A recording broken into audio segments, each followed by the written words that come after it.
Welcome back to the bench. Some glue here. Make a little room.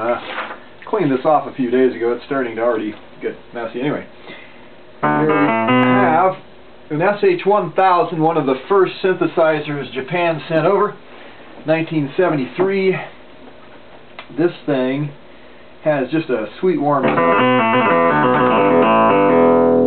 Of course, early guitar Vangelis kind of stuff.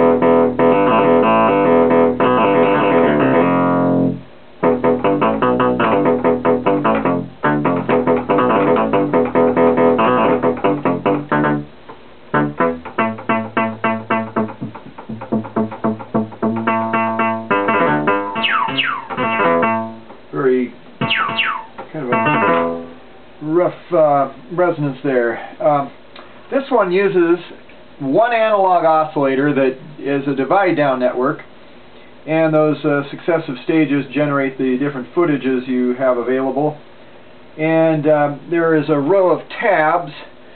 Let me just give you the camera closer up here.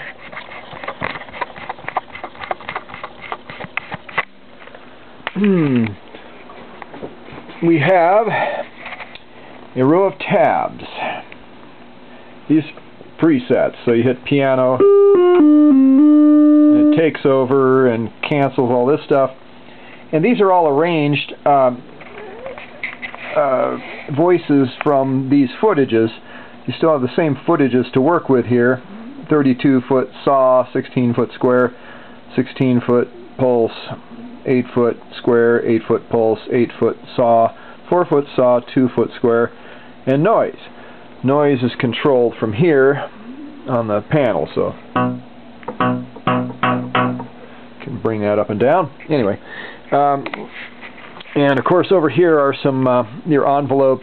You can override the ADSR with a slow attack or staccato percussion, and also a hold, which will keep it sounding all the time, of course. And then we have the VCF has a growl wah option, and there are specific knobs for those up here. Growl, wah, and your ADSR amount are right there. And then the frequency mod, the vibrato delay, and wave shape, whether square. Now if you do a square on that, it's kind of interesting. You get, let's turn the vibrato way up here. Yeah, we get with the square kind of a, okay, there's a C vibrating. It actually raises the center frequency some, and that's apparently by design. It charges some onto there. Anyway, it's kind of an interesting effect when you do it in real time, and I'll do that when we put the cam back on the tripod. And then your amp mod, wave shape, and tremolo option there.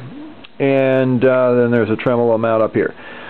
So those are the controls on this thing, and bear in mind again that, you know, the presets are just arrangements of these tapped from various sizes of resistors to construct a tuba, a trumpet, and so on from those footages.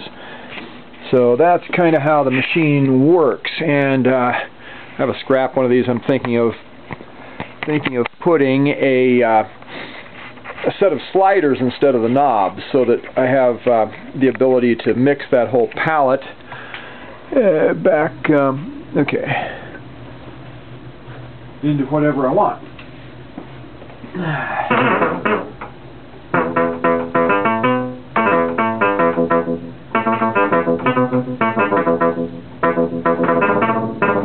Two different LFOs, one for the sine square and one for the sawtooth, so depending on the pick there, it'll affect it that way. There's also a random note jump there. Now, it's going to just hit the same note until you bring in some noise.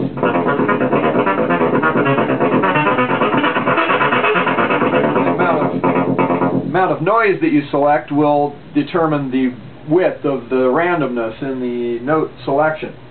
And so it'll sit there and trigger away, and of course it triggers away at the rate, which is determined by this.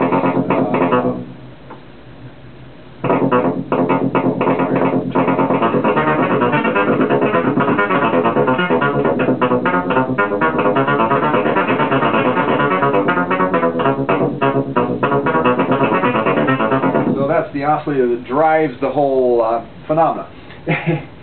I guess you would call it. Anyway, it certainly sounds like...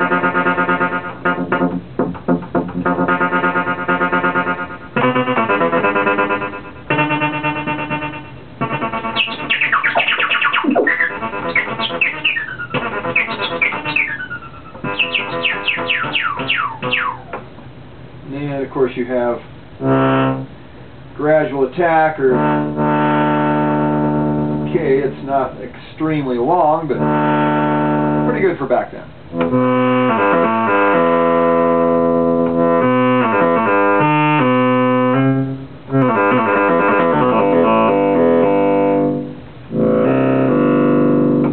And then you have a transpose also. Shifts you an octave up or down.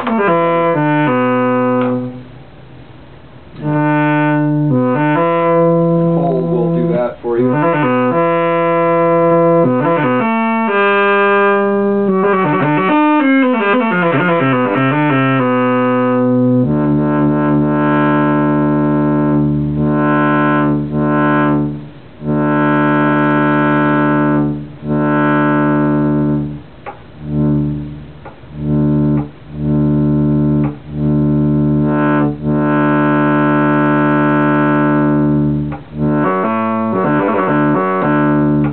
ADSR amount and balance those out to create whatever kind of envelope interaction you want. And you can add wow, which gives you a wow, as its name indicates. Or growl, which is the VCF modulation from the...